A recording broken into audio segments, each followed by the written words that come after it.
लाल रंग करने वाला। आज तारीख है 11 सितंबर 2021 और मैं प्रिपरेशन कर रहा हूं अपनी मुनस्यारी की बाइक ट्रिप का। ये प्लान बहुत ही अचानक से बना। कल मैंने अपने बाइक की सर्विस करवाई और फिर मैंने शशि से बात की, उससे पूछा कि क्या तुम मुनस्यारी चलोगे कल सुबह, और वो तैयार हो गया। तो मैंने आज रात में अपनी सारी पैकिंग कर ली है। आज है 12 सितंबर और संडे का दिन है। हम और शशि निकल रहे हैं आज मुनस्यारी के लिए। यहाँ से लखनऊ मतलब जौनपुर, सुल्तानपुर, लखनऊ होते हुए जाएंगे खटीमा, और खटीमा के आगे फिर हमको पढ़ाई करनी है, पिथौरागढ़ होते हुए मुनस्यारी जाएंगे। हम लोग का जो है पहला 100 किलोमीटर पूरा हो गया।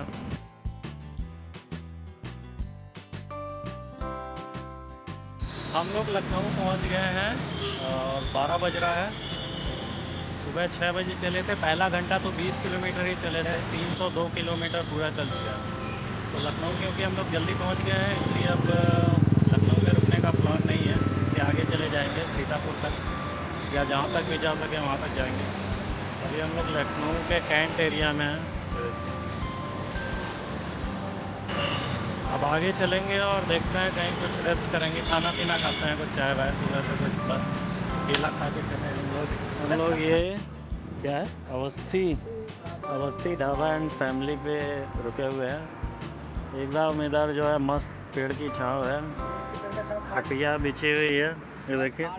अभी हम लोग सीतापुर, करीब लखनऊ से सीतापुर आप 20 किलोमीटर आए होंगे। और उधर देखिए, इन्हीं सब आनंद की वजह से जो है मुझे बाइक ट्रिप बहुत अच्छी लगती है, क्योंकि आप एकदम आनंद ले सकते हैं उस जगह का, पूरी उसकी नेचुरलिटी के साथ।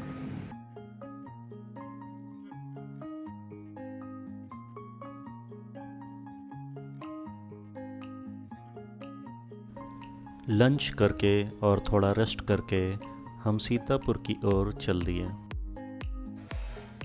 ये रास्ता खेत खलिहान और हरियाली से भरा हुआ था।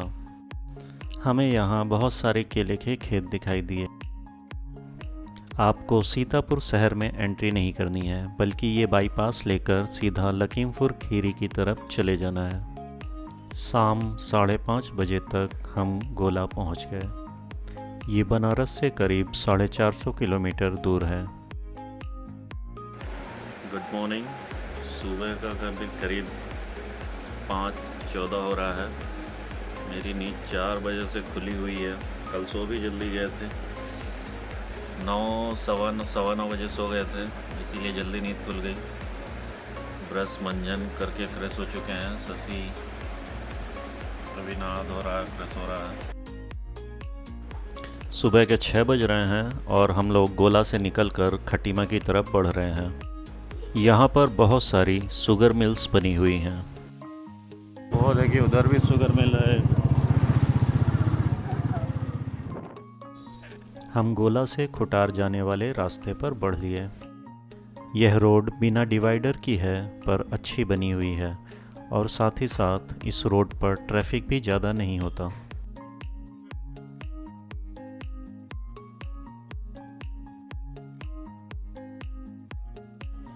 यहाँ से खटीमा जाने के रास्ते में Dudhwa tiger reserve forest area पड़ता है। इस रास्ते से गुजरना बहुत ही एक्साइटिंग होता है और ये आपको एक जंगल सफारी जैसा अनुभव ही देता है। ये दुधवा टाइगर रिजर्व फॉरेस्ट है। देखिए, जंगल ही जंगल है। इधर भी जंगल, बड़े बड़े पेड़ हैं। ये किस चीज़ के पेड़ हैं? पेड़ को पहचान पाना तो ही मुश्किल है, लेकिन देख सकते हैं। सुंदर जगह।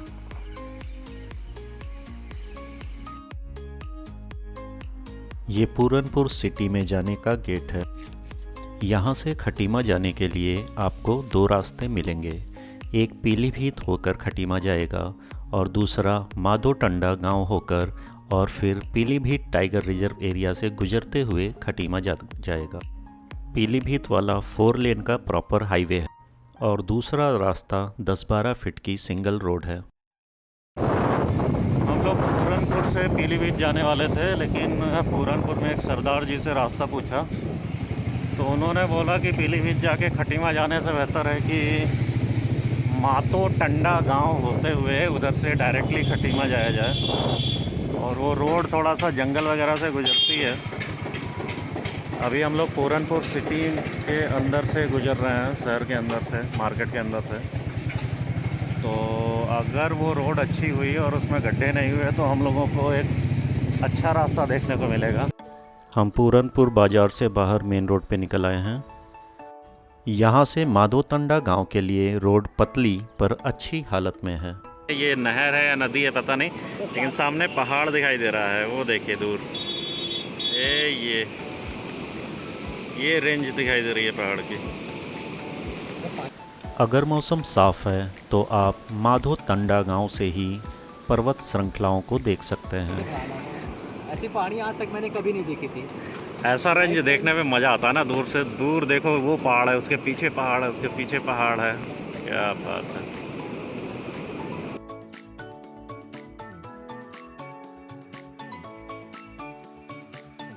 ये गांवों के बीच से निकली हुई एक सीधी सड़क है। चारों तरफ हरे भरे खेत फैले हुए हैं और दूर सामने दिखाई देती हुई पर्वत श्रृंखलाएं। ऐसे रास्ते पर बाइक चलाने का अपना एक अलग ही आनंद है। चलते चलते हम पीलीभीत टाइगर रिजर्व एरिया में प्रवेश कर गए। इस रोड से जाना आपको जंगल सफारी करने जैसा ही अनुभव देता है। जितनी बार भी मैं इस रोड से गया हूँ, मुझे जंगल में हिरणों का झुंड जरूर दिखाई दिया है। रोड थोड़ी सी गड़बड़ है, गड्ढे गड्ढे हैं, लेकिन प्रॉपर जंगल है। Pilibhit tiger reserve, Pilibhit tiger reserve है ये। और इधर ये साइड में जो है शारदा नदी चल रही है, बहुत ही साफ पानी है नदी का, सुंदर। पीछे पूरा जंगल है, देख सकते हैं आप लोग। हर तरफ जंगल ही जंगल है, दोनों तरफ। जंगल में तस्वीरें बहुत ही अच्छी आती हैं, तो थोड़ी देर यहाँ पर रुककर हम कुछ तस्वीरें खींचने लगे।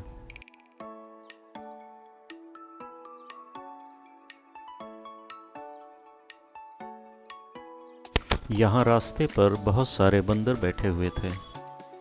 यहाँ से खटीमा 20 और टनकपुर करीब 45 किलोमीटर की दूरी पर है।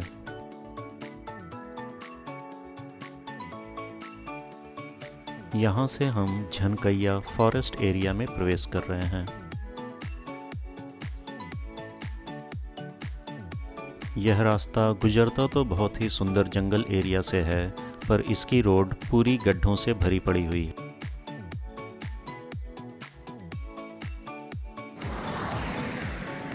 अभी हम लोग एकदम मज़ा लेते हुए आ रहे हैं, और रास्ता दिखाया आप लोगों को, कितना बेहतरीन रास्ता है।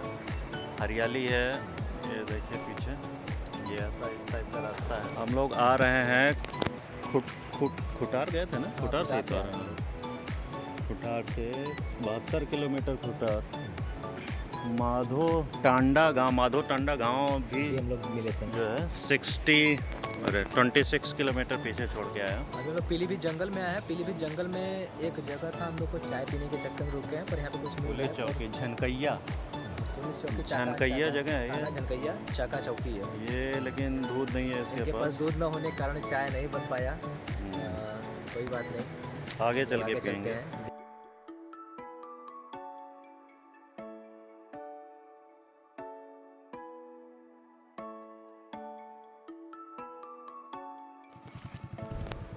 जब फॉरेस्ट खत्म हुए तो आगे एक थोड़ी सी छोटी सी खुली जगह आ गई।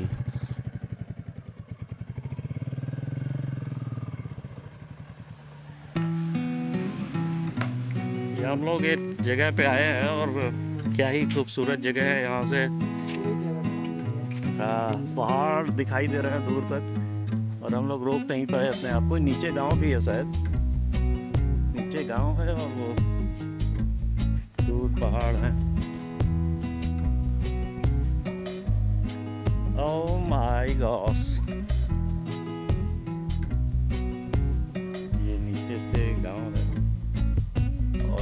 देखिए ये नज़ारा, क्या बात की जाए इसकी। ओह माय गॉड, क्या जगह है ये, क्या जगह है। ये अपने आप में टूरिस्ट स्पॉट है ये जगह तो। और नीचे देखिए केले के पेड़ है, गांव है छोटा सा सुंदर सा। गाँव है और वो दूर देखिए पूरी रेंज है पहाड़ों की। क्या ही कहा जाए, इसीलिए हम लोग आते हैं, इसीलिए आते हैं। खेती है, पहाड़ है और ये नीचे गांव है।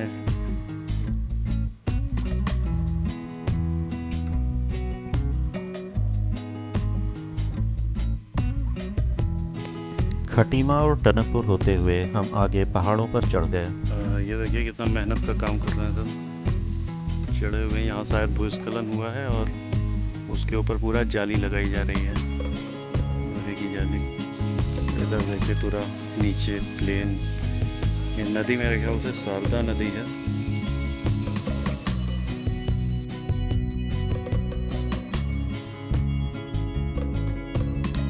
पहाड़ों पर ऊपर चढ़ते ही आपको बहुत अच्छी सड़क मिलने लगती है। पिथौरागढ़ जाने का रास्ता काफ़ी घुमावदार है, पर सड़क काफ़ी चौड़ी है। पर साथ ही साथ इस रास्ते पर काफ़ी ज़्यादा लैंडस्लाइड्स मिलती हैं।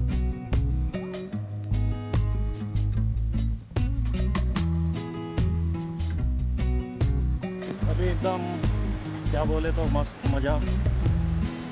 थोड़ा इधर बादल भी आ गया है, छाँव हो गया है। नीचे देखो नदी, इधर देखो नदी बह रही है मस्त एकदम। अभी आगे हम लोग ट्राई करेंगे कि इस नदी में जा सकें।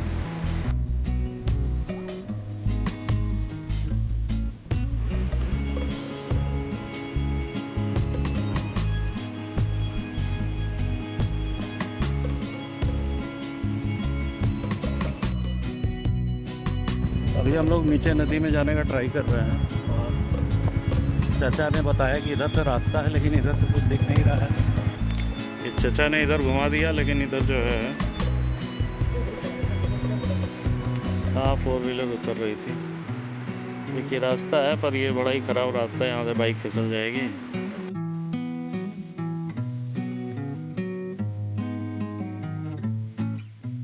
तो चचा से अरे उधर से तो रास्ता नहीं है चाचा, नीचे नीचे जाने का। यहाँ से जा सकते हैं। आगे किधर से है? अरे नीचे नदी के पास जाने का रास्ता पूछ रहे हैं। नदी के पास जाना, नदी के पास इधर से रास्ता है। हाँ हाँ, बस जाके आ जाएंगे। चलो चलो। फूल लगता है, ऊपर से मुड़ जाएगा इस साइड का। हाँ कहीं मोड़ देंगे।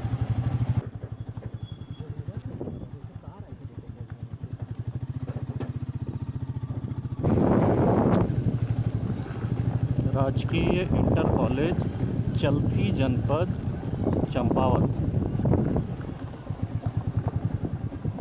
और ये रास्ता स्कूल में चला जाएगा और दाईं तरफ से ये नीचे हम लोग शायद नदी के करीब पहुंचेंगे।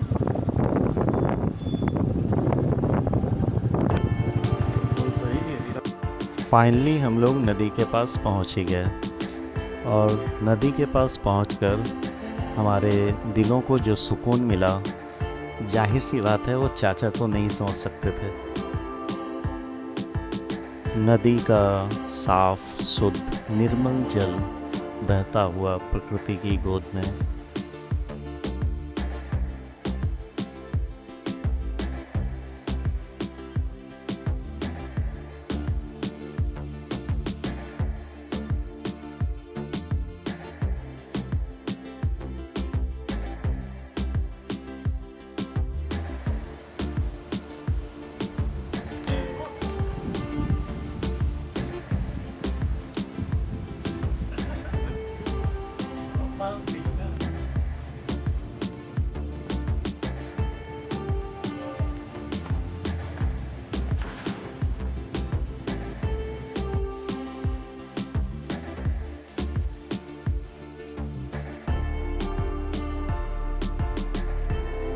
हम लोग पहाड़ी से उतरकर एक वैली में आ गए और मुझे लग रहा है ये चंपावत है।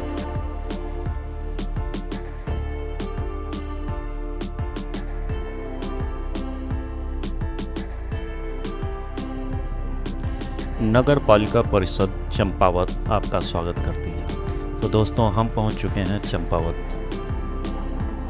चंपावत मैं पहली बार 2010 में आया था, जब मैंने अपनी पहली बाइक यात्रा की थी, और आज 11 साल बाद मैं यहाँ फिर से आया हूँ। यहाँ से हम लोहा घाट होते हुए पिथौरागढ़ जाएंगे, जो करीब 76 किलोमीटर दूर है।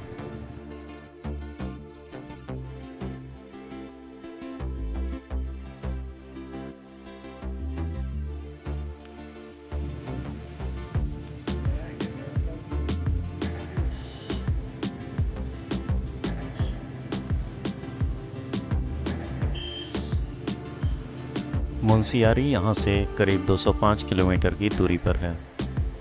इस वक्त हम चंपावत के मेन मार्केट को क्रॉस कर रहे हैं। यहाँ हम उसी रेस्टोरेंट में खाना खाने के लिए रुके जहाँ मैंने 11 साल पहले लंच किया था। हम लोग खाना खा चुके हैं। छोला भटूरा खाया और मसाला डोसा खाया, दाल मिठाई खाई, और अब हम लोग यहाँ से निकल लिए हैं चंपावत से पिथौरागढ़ की ओर। धारचूला 166, पिथौरागढ़ 74 किलोमीटर है।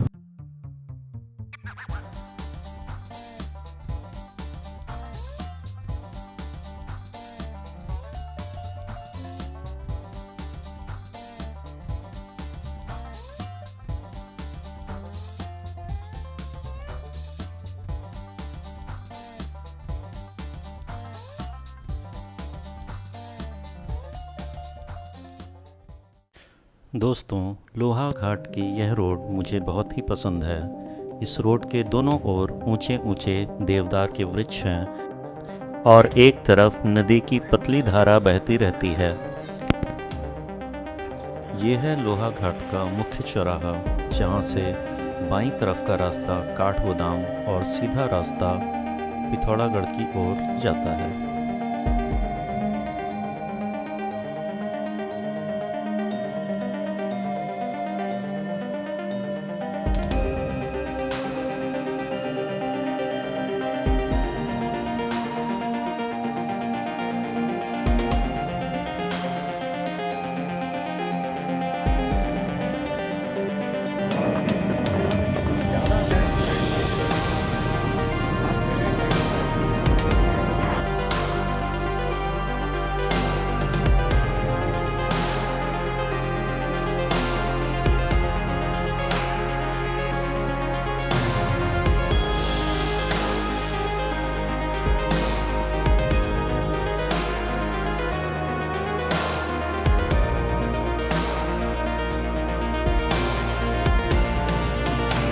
पॉइंट पे है, देखते हैं यहाँ पे क्या व्यू दिखाई देता है। ये देखिए व्यू पॉइंट पर तो ये व्यू है।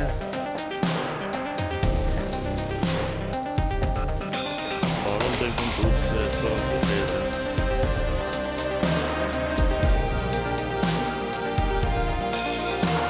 यहाँ से दिख रहा पहाड़ और नदी का नज़ारा तो किसी बॉलीवुड मूवी का सीन लग रहा था।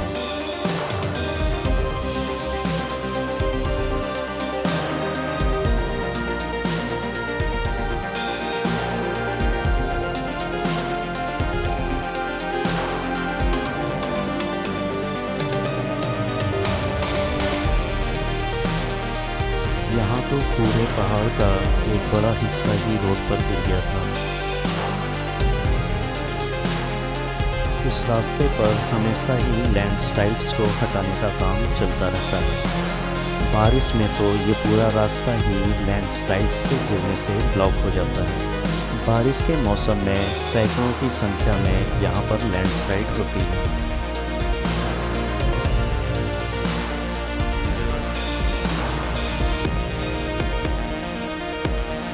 ये सीधा रास्ता गंगोली घाट होते हुए मुक्तेश्वर और बागेश्वर चला जाता है।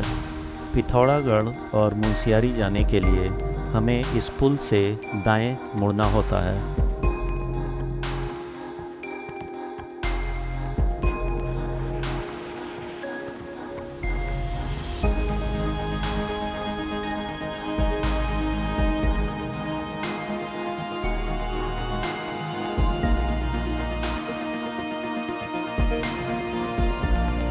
पूरे रास्ते लगातार एक से बढ़कर एक सुंदर नज़ारे देखने को मिल रहे थे।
हम लोग बहुत ज़्यादा घूमते फिरते आ रहे हैं, मतलब बार बार जगह जगह पे रुकेंगे। और इस समय 5:28 हो रहा है। हम लोग 736 किलोमीटर चल चुके हैं और पिथौरागढ़ हम लोग का आखिरी स्टॉप है, बस वहीं पहुंचना है। और पिथौरागढ़ अभी करीब शायद 20-25 किलोमीटर दूर होगा।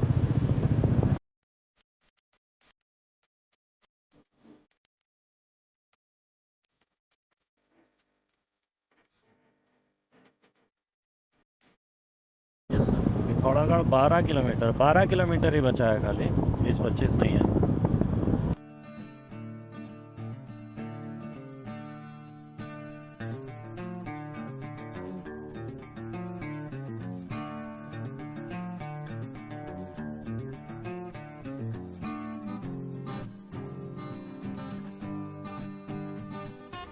यहाँ पर हमें बहुत सारे युवा रोड पर रनिंग करते हुए दिखाई दिए।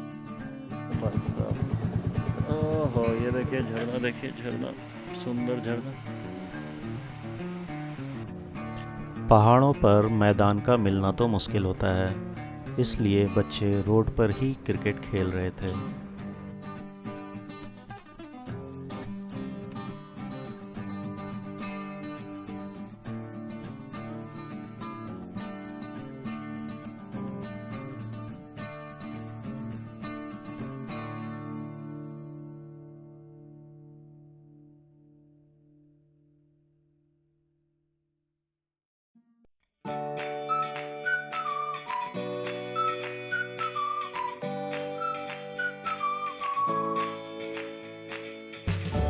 पिथौरागढ़ पहुंचने का सबसे बड़ा लैंडमार्क यह हनुमान मंदिर है, जो शहर के मुहाने पर ही बना हुआ है।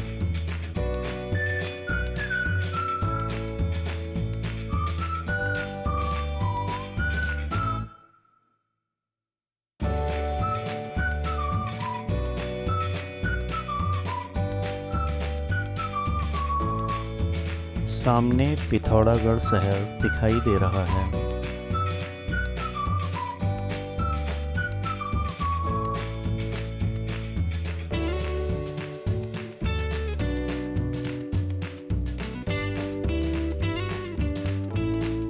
ये देखिए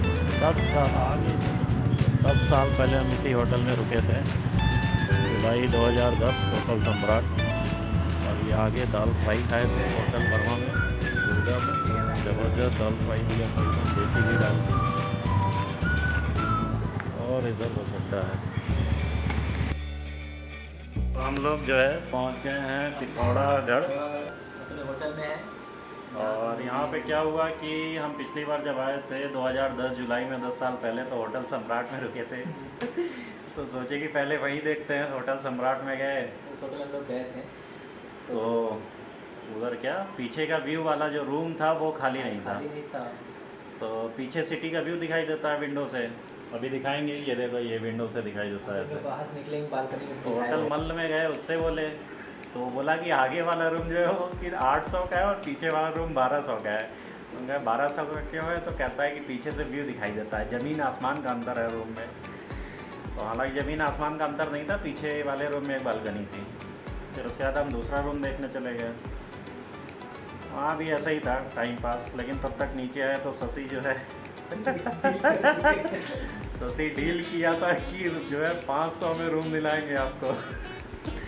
हम कहे चलो दिलाओ, और वाकई ये रूम देखे हम लोग। तो ये अभी तक जितना भी रूम हम देखे थे, चाहे 1200 का था चाहे 800 का था, उससे सबसे बेहतरीन रूम है। और एकदम फ्री वाला ये व्यू है। 500 का। हाँ, व्यू आपको दिखाते हैं बाहर से, फ्रंट कैमरे से व्यू दिखाते हैं। तो ये देखिए, ये है बालकनी, मतलब ये होटल है, होटल की गैलरी है, और ये बालकनी है, और ये जो है ये व्यू है। ऐसा ही दिखेगा इसमें ना, ये देखिए ये व्यू है। इसी व्यू का जो है 1200 रुपये मांगा जा रहा था, और ये व्यू जो है हम लोग 500 रुपये में लिए हैं। पिथौरागढ़ शहर। आप जो देख रहे हैं ये पीछे पिथौरागढ़ सिटी है पूरी की पूरी। रात का नज़ारा है, खूबसूरत ही नज़ारा है, और ऊपर चाँद है। कब दिखेगा, वो रहा चाँद है। जाली लगी हुई है इसलिए हम बहुत एंगल से नहीं दिखा पा रहे हैं, बंद कर दिया। लेकिन इससे भी मुझे दिख रहा है कि बहुत ही अच्छा दिखाई दे रहा है। तो ये है पिथौरागढ़ सिटी, और ये हम रिकमेंड करेंगे कि जब भी कोई अगर पिथौरागढ़ में आता है तो वो इसी होटल में रुके। और इस होटल का नाम क्या है अभी बताते हैं।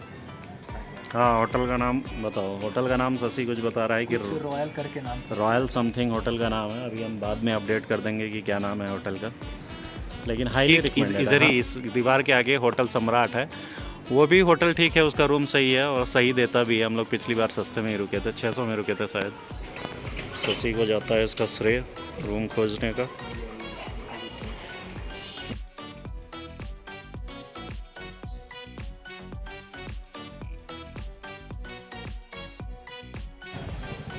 ये है रात का पिथौरागढ़, ये द डेन। ये कुछ टैक्सी स्टैंड बस स्टैंड सा है।